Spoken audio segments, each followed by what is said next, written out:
everyone. I am your announcer, Marie Wilcox. Here is some news of ongoing village activities. The Friday afternoon social will be held on April 25th at 1:30 p.m. This performance, starring Kathy Graham, an outstanding vocalist, performs a wide range of music, including blues, jazz, pop, and rock. Audiences across the country have enjoyed her upbeat arrangements and vocally charged ballads. Tickets are $5 per person. The American Music Theater is our destination on Tuesday, May 2nd. Upon arrival in beautiful Lancaster County, we will enjoy the incredible, authentic Pennsylvania Dutch buffet at the Shady Maple Smorgasbord. Following lunch, we arrive at the American Music Theater for their original production titled Vegas Legends, featuring the sweet refrains of yesterday as well as today's musicians. The show highlights the best of Vegas entertainment. Tickets are $86 per person. Join us for a Cinco de Mayo fiesta on May 5th in Willow Hall from 6 to 10 p.m. Enjoy a taco bar complete with all the toppings: white rice and beans, caramel tres leches, margarita mocktail, and music by DJ Johnny. BYOB. Tickets are $14 per person. We wish all of our residents and their families a happy Passover and a happy Easter. The LVW Computer Club presents Buying on eBay at their general meeting on Tuesday, April 11th at 10 a.m. in the Club Encore Auditorium. All are welcome. Learn how to buy and save money on items such as ink cartridges, batteries, and more. Village West Ort is selling ShopRite gift cards that can be used in any ShopRite store. Cards are sold at Club Encore every Tuesday, 10 a.m. to 12 noon, or you can call Penny at 408-9099.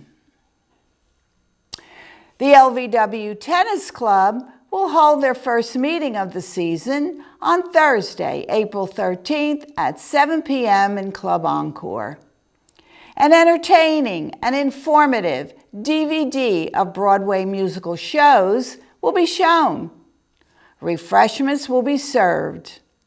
Whether you're a tennis player or not, please join us. Be sure to check the Creeper and May's monthly bulletin for detailed information regarding the Players Club June musical production titled Melodies and Memories.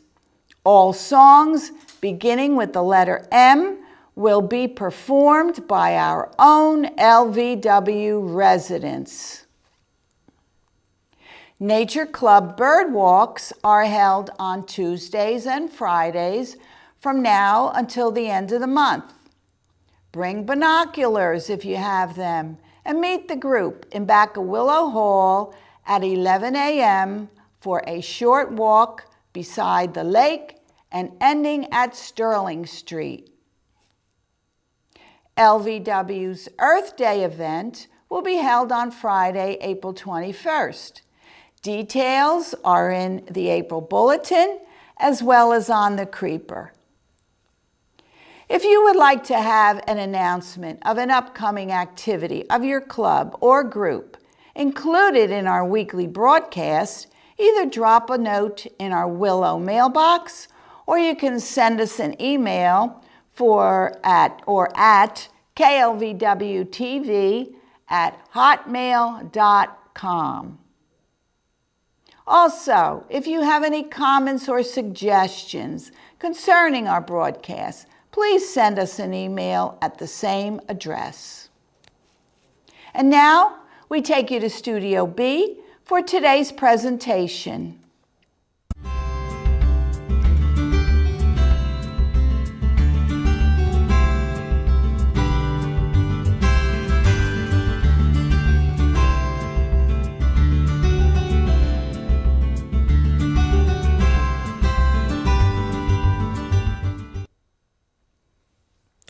Hello, everyone.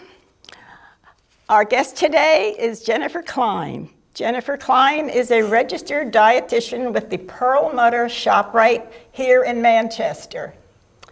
Welcome to Leisure Village, Jennifer. Thank you. Thanks for having me. So nice that you could make it today. Thank you so much for asking me to come. Jennifer, would you please explain to us the qualifications necessary to become a registered dietitian? Sure, definitely. So registered dietitians all have a 4-year degree in food and nutrition sciences. So I did mine at Montclair State University. And then following that 4-year degree, we also have to do a year of a dietetic internship, which is also done usually through a university. I did mine through the College of St. Elizabeth. And it's a year where you really work in the field. You're still a student, but you're working in the field with other dietitians in hospitals, food service developments, and really just getting an idea of what it is to really work as a dietitian. And then after you're done with the internship, which is kind of tough year, you sit for a registration exam as well. So all dietitians have to pass that registration exam, and then they can go on to work in the field. Oh, that's quite a job. Yes. So a dietitian is not a nutritionist. Right, so there is, you can call a dietitian, so one title for a dietitian is registered dietitian nutritionist, but a nutritionist isn't necessarily a registered dietitian. I see. So nutritionist can be, if someone gets a certification, maybe online through an online training, they can be call themselves a nutritionist, but they don't necessarily have that 4-year degree and have gone through the internship. I see. So different credentials. All right, tell us about the services offered at ShopRite. Sure. So we have nutrition services at the ShopRite. I've been with ShopRite for about 5.5 years, and what we have is free nutrition counseling services right in our store. So I have a little office across from the pharmacy. And you can pop right in there and we can talk about nutrition. So it can be anything from a quick nutrition question about, which peanut butter is best or what type of bread is healthier, or it can be a full consultation. I see a lot of people with diabetes, high blood pressure, high cholesterol. We can work on managing their diet right there in the store. We also have different programs that go on throughout the store as well. So we have diabetes classes, which are 4-week. It's a 4-week diabetes class that's free to our customers. So every week there's a different topic, and we really just talk about managing the disease through diet and exercise and healthy living. Oh, that's very interesting. So what's new at ShopRite for the month of April? Well, we have a lot going on. And in the spring, we like to talk about spring cleaning your diet and eating a little bit cleaner. So one exciting thing that we have at ShopRite right now is our new line of products called Wholesome Pantry, which I have some of the products right here. So this is new. It pretty much rolled out within the last couple of months. And it is a ShopRite line. It's all organic. Some of them are organic and some products are free from, which is free from different preservatives and dyes and colors. So it's just a line that's a little bit cleaner, a little bit more simple without so many ingredients. And we actually have a lot of products in this line right now. So we have the ones we have here, we have breads, we have macaroni and cheese, pretty much everything. So if you're just looking to get a little healthier, these products are a really great way to start out. Good to know about that. We're all interested in keeping our bodies heart healthy. What would you consider a heart healthy diet? Okay, so with a heart healthy diet, really what we're looking at to make our hearts more healthy is managing things like cholesterol and blood pressure. So there's a lot we can do with diet and exercise to help make our hearts more healthy. So first of all, talking about cholesterol, one thing that we want to look at is the type of fat that we're eating in our diet. Okay, so there's saturated fat, and there's trans fats, which these are the fats that we would consider bad fats. So saturated fat actually promotes our body to make more cholesterol. So we want to try to keep saturated fat low in our diet. Saturated fats come mostly from our higher fat animal products. So things like bacon, sausage, whole milk. The good things. Yes. There's a lot of good lean proteins as well, but things like butter. So those types of foods contain more of that saturated fat, and that is going to contribute to higher cholesterol levels in your body. The other type of fat that we want to try to avoid is trans fat, which is not found as naturally as saturated fat. It's more of a chemically modified fat. They create trans fats but through a hydrogenation process. So sometimes you see in nutrition facts labels partially hydrogenated or hydrogenated oils, and that would be an indication that there's trans fat in that product. So saturated fat and trans fats are always listed on your nutrition facts label, so you can take a look for those. For trans fat, you always want the number to be 0, and you also want to look at that nutrition facts the ingredients list, because if you see hydrogenated or partially hydrogenated oils, you know that there's some trace amount of trans fat in there. So those are the types of bad fats, but then we know that there's good fats as well. Sure. And those are definitely important for heart health also. So we have the healthy fats, the monounsaturated and the polyunsaturated fats. So these mostly come from, you don't see those on the labels quite as much, but they are in a lot of our fats, especially your plant sources. So olive oil, canola oil, your nuts and your seeds, and also fatty fish as well contain some of these healthy fats. And the healthy fats actually help promote lower cholesterol and actually raise the good cholesterol. So those are important to incorporate into your diet.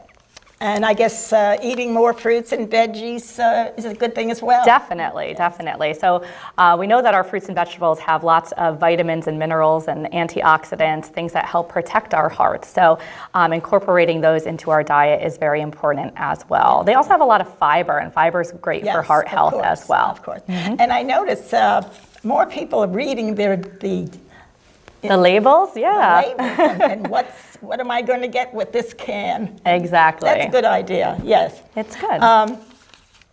In our village, we don't often hear the words vegan and vegetarian. What is the difference between the two diets, and would a senior benefit from addressing one of these diets? Yeah, so vegetarian and vegan diets, they do vary. So a vegetarian diet is a diet where someone who's vegetarian might not eat meat, so they might not eat chicken, they might not eat beef or pork, but they will eat some animal products. So they might eat eggs and milk and cheese, and some vegetarians also eat fish as well. So that's a vegetarian. A vegan is someone who doesn't eat any animal products at all. So a vegan wouldn't eat eggs, and a vegan wouldn't eat any milk or butter or cheese. So the good thing about both types of diet is they do promote more plant-based meals, which the American Heart Association does recommend for Americans to try to eat more plant-based meals for heart health. And the idea behind that is if we're eating more proteins from our plants rather than the meats, we're going to be getting less of that saturated fat that we know comes along with the higher fat beef and pork. So just getting some proteins from plant sources is a great way to help protect the heart. And good sources of plant proteins would be things like beans and legumes. So beans like our black beans here, and lentils are a really great option. Nuts and seeds as well. So even peanut butter is a great source of protein. All those, I love all those things. And it really, I think a lot of people worry about not being able to get enough protein with a vegan or a vegetarian diet, but really as long as you're having a good variety of those plant-based proteins, then you can definitely get enough. That makes sense. Some people think that eating a lot of sugar leads to diabetes. Is that true?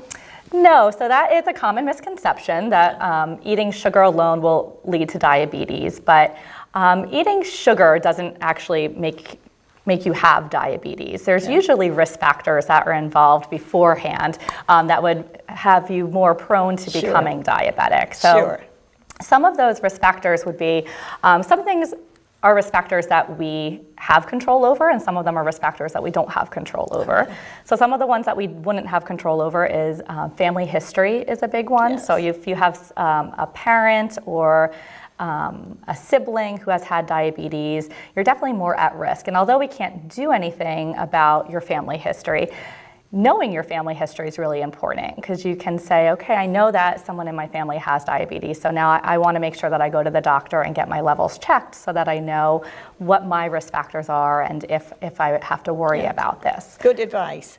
And if you have diabetes, what kind of a diet should you follow? So diabetes, you really want to watch the carbohydrates in your diet. So again, with diabetes, a lot of times we think about sugar pops into everyone's head. When you're diagnosed with diabetes, we kind of say, I'm going to cut out a lot of the sugar and then I'll be okay. But what we know is that it's actually the carbohydrates in our diet that break down into sugar and raise our blood sugar level. So carbohydrates come from breads, pasta, cereal, but also your fruits and milk and yogurt and starchy vegetables. So carbohydrates are not bad. We need carbohydrates. They are our body's preferred source of energy. So we definitely need them, and there are a lot of healthy ones out there, but we want to watch. The main thing with diabetes is watching the portions of carbohydrates. Yes. So instead of a big bowl of pasta, trying to limit it to a cup. And then also the types of carbohydrate are important as well. So trying to do more whole grains and what we call complex carbohydrates. So whole wheat breads, whole grain pastas, brown rice, they have more fiber in them, which helps them break down more slowly. So if you're choosing the right types of carbohydrates, watching the portions, and then trying to balance your meals with some lean proteins and a lot of vegetables as well, you should be good to go. Good. And portion size is always a good thing. Yes, isn't it? portion size is key, with a lot of different diets. A lot of prepared foods contain a great amount of sodium. Can you give us some tips on lowering, especially if we're going out to eat? Yes. So sodium is a big thing. So especially if you've been diagnosed with high blood pressure, if you have high blood pressure, we really want to try to keep the sodium intake to about 1,500 milligrams to 2,000 milligrams per day. If you don't have high blood pressure, you still should watch and the recommendation is to try to keep your sodium intake to about 2,300 milligrams or less per day. So one great thing that we always talk about at the grocery store is to try to shop around the perimeter of the store. So the perimeter of the store has less processed food, so your fresh vegetables, fresh vegetables, the fresh proteins and lean dairy or low-fat dairy. But I know it's not always convenient to be cooking everything from scratch. So there are some, convenience items that tend to have more sodium. So, for example, something like canned beans or canned vegetables. If it's canned or if it's boxed, it will tend to have higher sodium. But there's a couple of things you can do if you like to have your I know I like to have canned beans on hand because they are, they're easy, they don't take any time at all to prepare, but because there's sodium in there, you just want to make sure that you rinse and drain them very well. They do have a great deal of sodium in them. And that actually helps take out about 30% of the sodium. So that's a good way to do that. You can also look there's a lot of different lower sodium alternatives out there. Soups, lots of snacks. So one trend that's big right now is seasoning foods with sea salt. So you might see on packages, this cracker is seasoned with sea salt. And that's usually a good indication that that's going to be a little bit lower in sodium because the sea salt has more of a stronger salt flavor, so they can use less of it to season those that's interesting. Foods. Yes, I use sea salt. I don't know why, but I use sea salt. That's good. Many of us enjoy eating out. How can we control the calorie intake when we're eating out? When we're eating out. So that is a difficult one, definitely, because we don't have as much control of what's going on in the kitchen when we're dining out. But there are definitely some ways to get around that. Trying to really look at the menu beforehand and seeing how foods are prepared. So trying to order meats that are baked or broiled rather than fried is a really great way to watch watch the total calories. And also, you know, not being afraid to make some swaps and changes to that menu. So if you're ordering a sandwich and it comes with a mayo spread, maybe get that mayo on the side so that you have control on how much you're putting in there. And side dishes as well. We get a lot of fat and calories from things like French fries and onion rings. Yes. So maybe, you know, instead of getting those, trying to substitute out a salad or some vegetables as well. Not as fun, but. Speaking of fried food, you didn't mention fried foods. I love fried foods. Okay. If anything can be fried, I will fry it. So aside from the extra calories, why should we limit fried foods in our diets? Okay, so definitely, you know, the extra calories is a big thing, not just because it's extra calories, but, you know, if we're eating extra calories consistently, then there's more of a chance that we're going to gain weight over time. And weight gain definitely puts us more at risk for diseases like heart disease and diabetes. But even that being said, just in terms of heart health, so as we talked about, there are good fats and there are bad fats. So I know a lot of my customers will ask, you know, if I'm frying in a healthy fat like canola oil, isn't it okay for me to have, you know, these fried foods? And yes, to a certain extent it is, but even with good fats, there can be too much of a good thing. So we don't want to have too much fat, you know, in our entire day. So the recommendation is to make fat, have fat make up about 25 to 35% of your calories for the day. So if you're eating about a 2,000 calorie diet, that's really only about 50 to 75 grams of fat for the day. And in a big fried meal, that can add up very quickly. Not too easy to do. Do you have any tips for people looking to prepare meals for one or two persons? Because there are many of us here in the village who live alone or just have one other person. So it's kind of difficult. Right. It is difficult because a lot of the food in the grocery store is in bigger packages and it's not really made for one person. There are some things like the minute rice, it comes in little cups and you can just put it in the microwave and that's just one serving. But most of the food is more, you know, in a big container. So it's really, preparation is key and just planning ahead a little bit. So I always recommend, you know, when a big family pack of chicken is on sale, it might be more than you need for just yourself, but if you take that and you break it down into smaller pieces, so freeze the individual pieces, then you can just take out what you need when you want it. And then try to pair that with starches that are for one person. So things like potatoes, sweet potatoes, and winter squash, you know, you can just bake one sweet potato and that's enough for one person. Another good thing for cooking for one or two is taking advantage of things like frozen vegetables. I know I always have a lot of customers that'll tell me, you know, I hate to get the big head of cauliflower because even though I love it, I can't eat the whole thing by myself and it goes bad. But frozen vegetables are just as healthy as fresh. And so you can take out what you need at that time and the rest of it stays in the freezer and then, you know, you can use it as you go. Yes, I use a lot of those. It's good. You have different services. The ShopRite from Home service is a good one. Are many people using that service? Yes, ShopRite from Home actually is very popular in all of our stores actually. Here in Manchester, we're very busy with our ShopRite from Home. It's a great service because you do have to go online. You go online and choose all your groceries, and then we shop for it right in our store, right in Manchester. So it's, you know, the same associates that you would see if you're shopping there in the store, which is kind of nice, and we have all the same products, of course, for you to choose from. So it's a great service for our customers around here, and anyone can do it too. I know sometimes we have customers who aren't as computer savvy and they're not quite sure if they'll be able to do it, but even, you know, a relative who's living up north can place the order for you on the computer and you can still go pick it up at the store or they can have it delivered as well. So it's very versatile and it's a great service. All right. Do you have anything else you want to say? I think that's all. If anyone needs anything from ShopRite, I'm available. You can come in at any time. You can find my information on shoprite.com with all of my calendars. If you just go into the wellness page, my calendar is listed there with all of my contact information and everything that's going on. We have lots of events going on in the community. You know, ShopRite is quite a meeting place for us. Every time I go there, I meet one or two persons from the village, and we get to talking, and sometimes we do clog up the aisles. I'm guilty of that. I'm guilty of that. And that's okay. We like to see familiar faces, so that's good. But we do like to go there. That's great. So, and I want to thank you for coming today, Jennifer. Yes. It's been a pleasure, and I'm sure our residents learned a thing or two. I know I have. Excellent. Very good. Thank you so much for having me. This is really fun. This concludes our program, which will be broadcast this evening at 6 o'clock, and on Tuesdays and Thursdays at 1 and 6 o'clock. You can watch the program on your computer at your convenience.